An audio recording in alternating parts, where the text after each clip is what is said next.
दौड़े की फरमाइश की थी। मोहम्मद इर्तजा फ्रॉम इस्लामाबाद दौड़ सुन गई।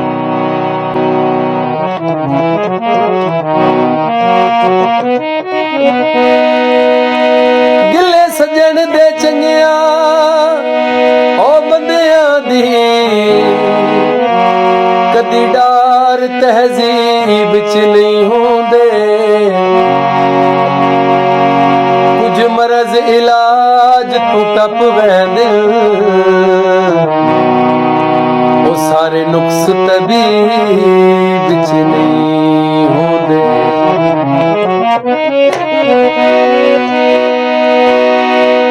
उदाहर दिए हाल सितारियां दे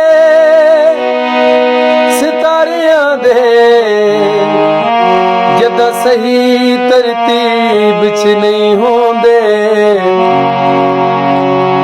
दिला कमलिया अमर इलाही मन में ओ